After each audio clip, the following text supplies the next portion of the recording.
Hello everybody, welcome to the Chensor Dynasty here on twitch.tv/jchensor. I am James Chen. How's everybody going out there? We are here for some Chen reaction. Before I start, I know I did this last time. I got an awesome Biking shirt from 86.com. Now I've got an awesome Mega Man 11 shirt from 86.com. You can see 86 down here if you want to actually grab anything from there. If you want to use my affiliate link, go to tinyurl.com/86jchensor, and if you go there using that link, if you do happen to purchase anything, I will get a small part of the profits from that shirt. So definitely give them a visit. A lot of cool stuff over there. But let's continue going. And before I get started on the topic, and after talking about this 86 stuff, I really do want to give a shout out and thank you to everybody, who have been watching the Chensor Dynasty, who've been following along. I know my Chen reaction videos have been getting longer here on YouTube. Let me know if that length is okay. Like, I was intending to try to keep the Chen reaction stuff to shorter length so it could be easier to be consumed. It just naturally gotten longer. So I'm going to try to keep this one short, but let me know down, in the comments below if the length of the Chen reaction has been getting too long. And if maybe I'm actually uploading too much content on YouTube. Let me know if you guys are appreciating the pace at which I am releasing videos on YouTube at this point in time. Another thing I want to mention again, thank you to everybody, all the subs that have been coming through. I've gotten so many gift subs. You can see that the new end goal by July is now 300. I've decided to go modest because 300 gets me new emotes. And so I have it at 300 now instead of 250. I've gotten to the 250 goal. I'm already at 256. So I really appreciate everybody's support here on the Chensor Dynasty. I really, really want to give a shout out and a thank you to everybody who has helped me out here. I'm getting a new chair, as I mentioned in the previous Q&A. I'll probably do an unboxing video or something like that once I get it, so you guys can see the miraculous chair, even though this space is really small. I don't know how I'm going to build it with a camera, put it together and all that stuff, but we'll see how that goes. But if you guys have any ideas for emotes, leave it in the comments below what you would like to see for emotes from me. I've got a few things lined up that I probably will put out pretty soon, at least 1 or 2 emotes, but if you have any ideas, let me know. But let's talk about the topic at hand right now here for the Chen reaction, and that is there was a tweet recently that was put out by a good friend of mine, actually, Mecha MacGyver. There's this idea out there that a lot of people will make the claim that they play better against smarter players than they do against bad players. Like, I actually do well against smarter players, but I can't fight bad players. And, on his tweet, he basically quoted, "I do better against smarter players," and it says, equals, quote, "I equate losing slower with doing better." In other words, it's an interpretation that those who say they do better against smarter players are kind of lying to themselves and fooling themselves. Really, they're not very good, and they're going to lose no matter what. A lot of people responded with this. Someone said that Brian F. did a video on this and kind of agreed with that concept. Someone else said hard facts. Other people, if you can't, basically a lot of people agreeing with this, right? A lot of people agreeing with this. Doing better against smarter players equals my BS Unreal Level 0 shenanigans took a sane person off guard a few times, etc., etc. The one thing that I want to talk about this is because I actually disagree with this statement. I actually do believe there is a phase in most of people's lives when they're learning fighting games that they get to a point where they do better against smarter players than bad players. It's absolutely a thing, in my opinion, and I don't think it's a way to fool yourself. I don't think it's kind of a lie or anything like that. I legit think that this is a thing that happens to players. And the reason why is because when you start playing fighting games and you don't know what you're doing, you start playing them in a specific way and you start beating bad players. Shout outs to Voxlim for the sub. Suck my nuts, Voxim. Oh, it's Voxim. Suck my nuts, Voxim. So you start playing and you start recognizing patterns like Knobs in the chat says, and you start beating some of those guys. Then you start playing better players, and now all of a sudden you have to start thinking logically and trying to decide what it is that you want to do to outsmart them.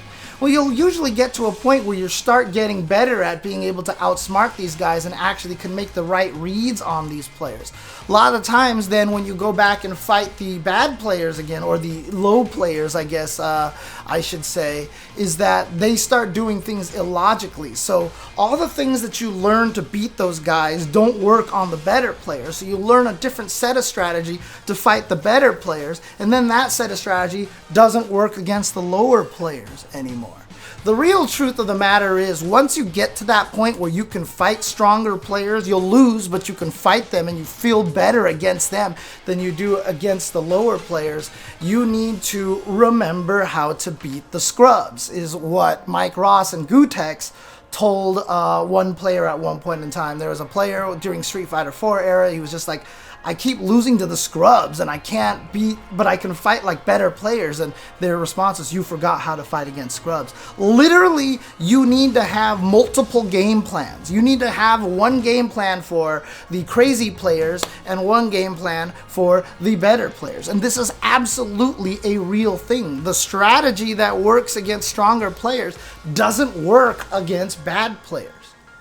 That's just what it comes down to. They are two separate sets of strategies. So yes, there is absolutely a position that you can end up in where you do better against stronger players than you do against bad players. It's absolutely a realistic state. And in fact, it's one of the first hurdles that almost everybody runs into in fighting games.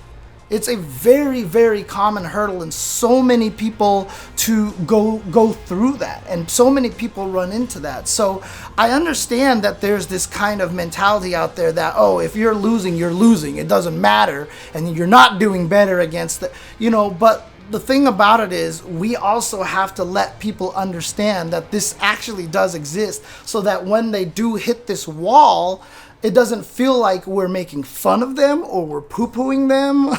God, that is the most G-rated version I could say. We're not downplaying their struggle. You know what I mean? This is a legit thing. If I play against in Tekken, I can beat people who are definitely a lot better. And it's not even that I'm losing slower to them. I legit can beat players who play logically and try to properly play footsies and whiff punish, but then when I fight the guy who's just like, I'm going to do this, then I die. Maybe that is the smart, maybe that is the high level tactics, and the guy trying to play honest footsies is not the high tactic. Maybe that's my mistake, but I mean, it's a legit thing that happens to a lot of people. So that's the thing, is I don't want people out there to see something like that and, kind of get retweeted, because it's got 100 retweets, 427 likes and everything like that. And again, like I said, he's a good friend of mine, and we talk about fighting games all the time. We disagree on a lot of things. We agree on a lot of things. This is one of the things that I don't agree with. It's unfair for me to talk about it in this environment with an audience like this, and he doesn't really have a chance to retort or anything like that. So, I mean, if he wants to, we totally can go and do a Skype call or something like that and talk about it a little bit more. But in my opinion, I think it's actually a real thing. I think it's a real thing to do better against smarter players, because there is a level. Fighting games are weird, right? It's not just about building a stack of skills and strengths to get better. It's literally learning this to get you by to a certain level, forgetting most of this and learning all of this, and then remembering this and forgetting parts of this, and then learning this. And because the thing is, at that point where you start doing well against smarter players, is because you're fighting other logical players, and so your logic works, and so you're playing that mind game. But then once you start fighting the best players out there know what the logic is, so they can do the absolute illogical thing to blow up the logical thing. So everything you learned to get to the point where you want to fight the logical player, now you have to forget all that and learn to be crazy again can, so that you can fight the expert player and throw them off guard. So it's real. Fighting games is not about a straight stack of knowledge, just like piling knowledge on and you get better. Fighting games really are about growing a stack of knowledge, erasing parts of it, growing a stack in a different direction, erasing parts of that, growing it this way, and it's an ever amorphous blob. And so, you can get to a point where your strategies work on a set of players that don't work on other players. You want to do something that makes sense, but if your opponent's not doing it, it's gonna beat you up, right? Someone brought this up before I started this episode, FSP versus Gandhi, one of the greatest matches to teach this, right? FSP got beat by Gandhi, who was basically just kind of mashing and just doing random stuff, and FSP lost. Now, FSP, we've seen in tournaments, and he can beat other good players, but he lost to this guy because he forgot how to fight scrubs. He did not have the right battle plan to fight someone like that, right? It's clearly that he wasn't capable of beating smarter players. People have seen him beat better players. It's just that technique that Gandhi was using threw him off so badly that it threw him for a loop, and he legit ended up losing to this guy. Shobu James says, do you think the things we learn to beat bad players are the habits that cause us to plateau and slow our progress? Absolutely, Shobu James. Absolutely. 100%. So that's the problem with fighting games, is the stuff that you learn to beat the bad players at first don't help you get better. And if you don't realize that you need to change your strategy during the course of, advancing up, you will never be able to get to that point where you can beat those guys. So against bad players, you may have the panic button of sweep with Ryu, for example. So you just keep sweeping every single time. And against bad players, they're not going to block it. It hits them and stuff. And somehow you can get your way up to silver doing that. But then as soon as you get to silver, then people block it. And it's minus 16 or whatever stupid number it is, and then people start killing you for it. And so all the things that you learned that worked on the bad players don't work on these guys anymore. So you were taught to sweep the opponent constantly when they were getting up against bad players, right? Once you start getting to good players, you took the sweep out of your gameplay. You stopped it because better players blocked it and they punished you for it properly. Now when you go back and play the bad players again, you forgot to just keep meaty sweeping them, right? You've gone into this other realm of, I'm going to bait out this. And you know what? If I uppercut his jump, he's not going to jump at me anymore. So you start playing like this, and all of a sudden the guy keeps jumping. You're like, what the hell? And you die, right? Like, because the set of skills that you learn is a completely different thing. It was a completely different set. So Catalyst asks, then when you learn to not sweep, you lost enough to be back at bronze, and now you have to sweep all the time to go up, and then they block it by the time. Yeah, exactly. It's a crazy cyclic pattern. I mean, one of my favorite quotes that I always like to give is, Fezzik fighting the man in black in The Princess Bride, right? Fezzik is this hulking monster, this beast, and if you read the book, he actually would go, when he was first a kid, he would go around and fight other people to earn money that way. But eventually people started booing him because he was such a distinct advantage over the other person. When he fought one-on-one fights, it wasn't like fair. The guy would hit him and he would just punch him and he would win and get the money. And then the audience hated him. They all started going against him. So he actually figured out another strategy, which was to battle gangs. He actually started going and fighting a bunch of people, and then it was people enjoyed and had fun watching him beat up a whole bunch of different people. And then they started cheering for him again, and they were happy. And he was like, oh, this is cool. I found a way to get around people booing me, because he didn't want to get booed anymore. So he learned how to fight gangs and fight a bunch of different people. Then when the man in black started fighting him, the man in black was clearly winning against him. And Fezzik says, while they're fighting, of course, this is why The Princess Bride is one of the best movies ever. They're having this fight and they're having this cordial conversation with each other. Fezzik says, like, you know what? I realize why now you're giving me so much trouble. And the man in black goes, well, why is that? And Fezzik says, well, I've been fighting so many gangs recently that when you're fighting multiple people, you learn different techniques. You use different holds, you use different strategies and everything. I haven't fought someone one-on-one in so long that a lot of the techniques that I used back then, I don't remember anymore. And then eventually the man in black chokes him out and he passes out and tells him to dream of large women, and then he runs off. But like, the reason why that whole scene is so great, because there's actually a lot of truth to that. When you actually figure out how to do something completely different, you forget a lot of the old techniques that you learned. So I have not built up my resistance to iocane powder, no. But I have purposely avoided all land wars in Asia, and I've definitely not gone in against the Sicilian when death was on the line, okay?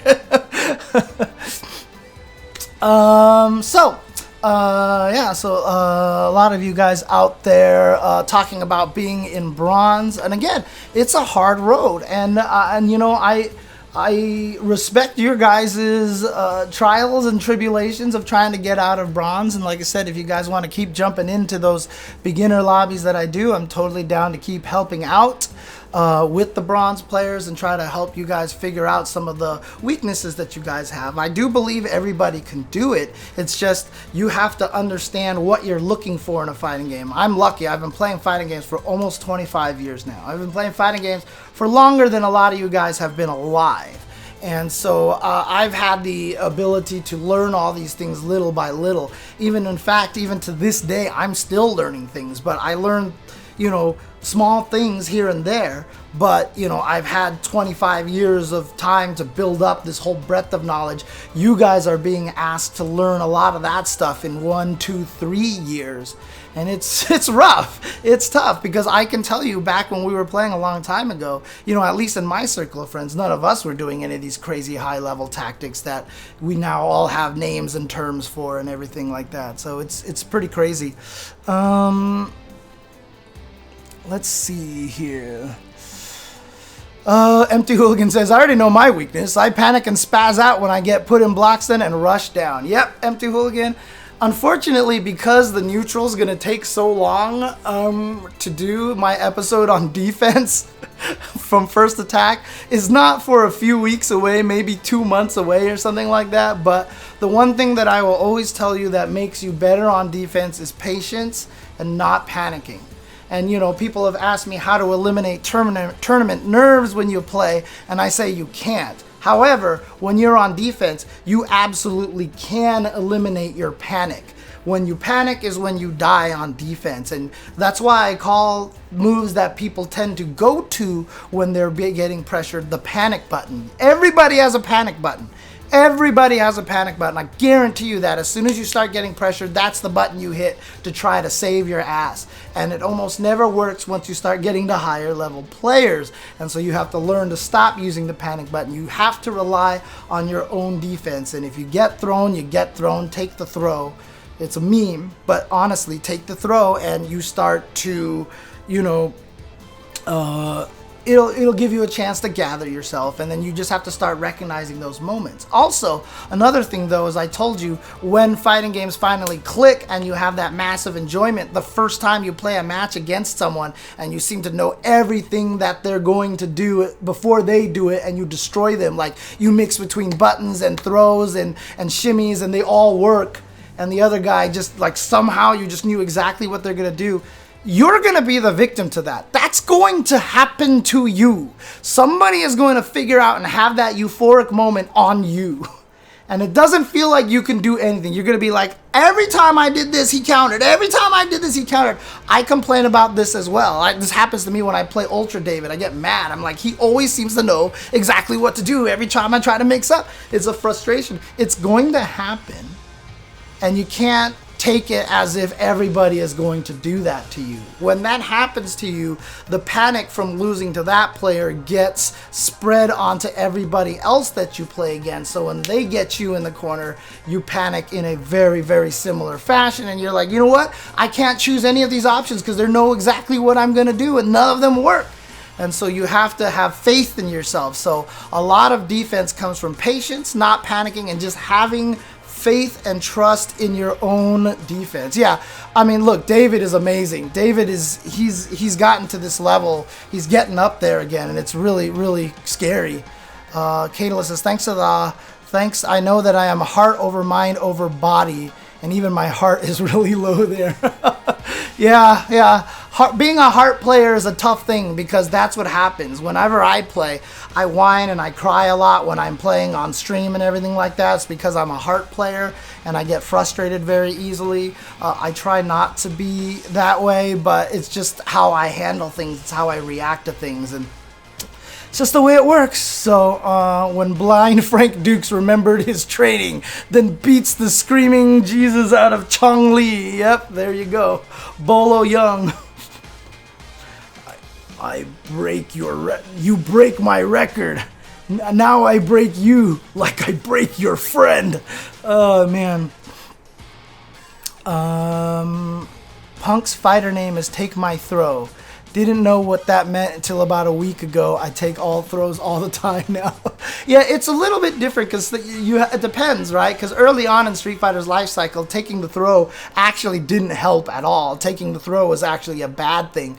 But throughout the course of the seasons in Street Fighter V, they've fixed it more and more and made it so that most characters don't have a forward throw loop.